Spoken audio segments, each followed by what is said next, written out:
ఈ చైతన్యమైన ప్రాంతంలో ఎదిరించి నిలబడ్డాడు మునగాడు. ఆధిపత్యాలకు వ్యతిరేకంగా నిలబడి కొట్లాడిన గడ్డ ఇది.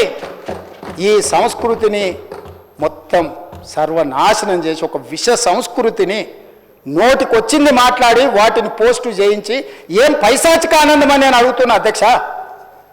వాళ్ళు తిట్టిన తిట్లకు నా పేరు తీసి మీ పేరు రాసుకోండాడా? మీకు అన్నం తినబుద్ధి అవుతుందేమో నేను చూస్తా. తెలంగాణ రాష్ట్ర ముఖ్యమంత్రి అయితే బలహీనం అయిపోయినట్ట అధ్యక్ష? అట్లా అనుకుంటుర్రా? ఓపిక పట్టిన అధ్యక్ష, నేను మర్యాదకుంటున్నా. మీకు ఎంతమంది ఉన్నారో తెలియదు. నాకు చికాకు వచ్చిందని తెలిస్తే లక్షలాది మంది పిల్లలు రోడ్డు మీదకి వచ్చి బట్టలిప్ప తీసుకొడతారు అధ్యక్ష ఒక్కడినొక్కడిని. నేను వద్దంటున్నా కాబట్టి, చట్టాన్ని గౌరవిస్తా కాబట్టి, చట్టాల పట్ల శాసనాల పట్ల ఈ భారత రాజ్యాంగం పట్ల మాకు సంపూర్ణమైన విశ్వాసం నమ్మకం ఉంది కాబట్టి ఏమనుకుంటూ ఊరుకుంటున్నాం అధ్యక్ష. అది మా చేతగాని తనం కాదు. చంద్రశేఖరరావు గారు నీ పిల్లలకు చెప్పు, ఇది మంచిది కాదు, నువ్వు అనుకుంటున్నావేమో ఇట్లా ఏదో చేస్తే మానసికంగా కుంగదీసి దెబ్బతీసి రాజకీయంగా ప్రయోజనం పొందుదామని నువ్వేమైనా కలలుగా అంటే నువ్వు అనుకుంటున్నావేమో. అట్లా కుదరదు చంద్రశేఖరరావు. నేను చెప్పదలుచుకున్నా, హద్దు దాటితే మాట జారితే దాని ఫలితం ఎట్లుంటుందో అనుభవిస్తారని నేను చెప్పదలుచుకున్నా అధ్యక్ష. పదవి ఎంతకాలం ఉంటుందని కాదు, ఎట్లా ఉన్నామనేదాన్ని నేను లెక్కగడతా అధ్యక్ష. ఆత్మగౌరవం చంపుకొని పదవి కోసం లాలూచిపడి దిగజారే రాజకీయాలు నేను చేయను అధ్యక్ష. ఉన్నంతకాలమే ఉంటా, నిటారుగుంటా, నికార్సుగుంటా. ఏది పడితే అది మాట్లాడితే ఇక నుంచి ఊరుకొని నేను చెప్పదలుచుకున్నా. మీరు అనుకుంటున్నాం ఏది పడితే అది బాగా మాట్లాడితే చెల్లిపోద్ది, లేకపోతే కోర్టుకు పోతే బెయిల్ వస్తుంది, లేకపోతే ఈడిపోతే అది వస్తుంది, ఆడిపోతే ఇది వస్తుంది, మానసికంగా మమ్మల్ని దెబ్బతీసి ప్రయోజనం పొందాలని. అవసరమైతే చట్టాన్ని సవరించే పని అని చేస్తాం. ఏం భాష అధ్యక్ష? ఒకసారి మీరు చూడండి అధ్యక్ష. ఆడపిల్లలు ఆ రకమైన భాషను వాడి ఆడపిల్లలే వాళ్ళ ప్లాట్ఫామ్లలో పోస్టింగ్ చేస్తే ఇది మంచిదా అధ్యక్ష? ఏం ఇట్లాంటి సాంప్రదాయం ఎప్పుడైనా ఉందా అధ్యక్ష?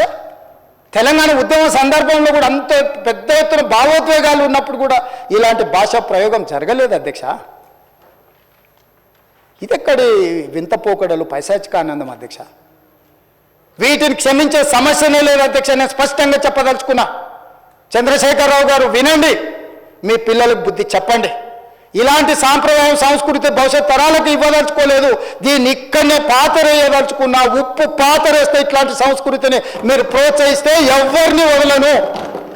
ప్రజాస్వామ్యయుతంగా ప్రతిపక్షంగా మీరు మాట్లాడండి, చెప్పండి, విమర్శించండి. దాన్ని సరిదిద్దుకోవడానికి మా ప్రభుత్వం సిద్ధంగా ఉంది. గౌరవిస్తాం. భారతీయ జనతా పార్టీ కూడా మా ప్రతిపక్ష పార్టీ.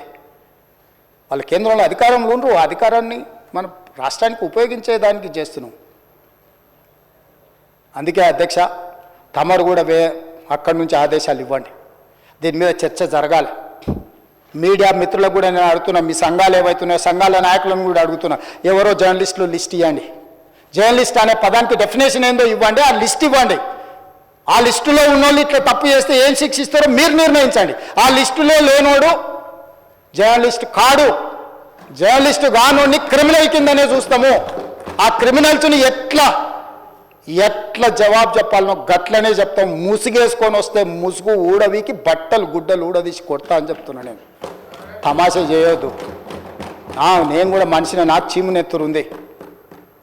అన్నిటికీ బరాయించుకుంటే తప్పులని అన్నిటిని మోసుకుంటే ఏదో కుర్చీలు ఉన్నా కాబట్టి ఊరుకుంటా అని ఏమన్నా ఏషాలు వేయదలుచుకోరాం. అన్ని చట్టపరంగానే చేస్తా. చట్టాన్ని పరిధి నేను దాటను. ప్రతిదానికి ఒక శిక్ష, ఒక విధానం ఉంది. ఏది కూడా పరిధి దాటను. ఎందుకంటే నేను ముఖ్యమంత్రిని. చట్ట పరిధిలోనే అన్ని శిక్షలు ఉంటాయి. జర్నలిస్టులకు కూడా నా సూచన, ఎవరు జర్నలిస్ట్ వాళ్ళ గుర్తింపు కార్డు ఏందో మీరు నిర్ణయించండి. అది ఏదో ఏ లైన్ మీరు చెప్తారో చెప్పండి. వాళ్ళని మినహాయిస్తాము, మిగతా వాళ్ళు మాట్లాడేదాన్ని విశ్లేషిస్తాము. వాళ్ళందరి గురించి చర్చ చేద్దాం. అవసరం అనుకుంటే తమరు అనుమతిస్తే నాకు ఒక రోజు దాని మీద చర్చ పెట్టాలని ఉంది సభలో అధ్యక్ష. సభా నాయకుడిగా నా రిక్వెస్ట్ మీకు ఒకటే, ఈ విశృంఖలత్వాన్ని ఆపాలి. ఎక్కడో ఒక దగ్గర దీనికి పరిష్కారం చూపించాలి అధ్యక్ష. పరిష్కారం చూపించకపోతే భవిష్యత్తులో ఈ తెలంగాణ సమాజానికి ఇది ఒక చీడపురుగులాగా ఈ వ్యవస్థను దెబ్బతీసే పరిస్థితి వస్తుంది. దానికోసం చట్టసభలు, కరెక్ట్ శ్రీధర్ బాబు గారు చెప్పినట్టు, దీనికి చట్టసభలే ఉన్నదే చట్టాలు చేయడానికి. దానికి చట్టం చేద్దాం. ఒకసారి తమ నేతృత్వంలో ఆదేశిస్తే లెజిస్లేటివ్ అఫేర్స్ మినిస్టర్ గారు జర్నలిస్ట్ సంఘాలను కూడా పిలిచి, అదేవిధంగా ఐఎన్పిఆర్ మినిస్టర్ గారు కూడా నా సూచన, మీరు పిలిచి కూర్చోబెట్టి మాట్లాడండి, ఇది చర్చ చేయండి. దీన్ని వదిలేసి ఊరుకుంటే ఎవరినో ఒకరిని అన్నారని కాదు, ఇది ఎవరినన్నా మనల్ని అందరిని అన్నట్లనే. నా ఒక్కడి ఆవేదన కాదు, ఇది అందరి ఆవేదన వినే నేను ఈరోజు చెప్పదలుచుకుంటున్నాను. నన్ను ఒక్కరిని ఏదో అన్నారు ఇదని కాదు, ఇది మాత్రం మాత్రం మంచిది కాదు. మీరు చర్చ పెట్టండి, దీని మీద చర్చ జరగాలి. ఒక మంచి సాంప్రదాయానికి తెలంగాణ వేదిక అవ్వాలి. అందరినీ సహకరించమని సభలో ఉన్న సభ్యులందరం కూడా చర్చించుకుందాం. స్వీయ నియంత్రణతో పాటు రాజ్యాంగపరమైన నియంత్రణ కూడా అవసరమే.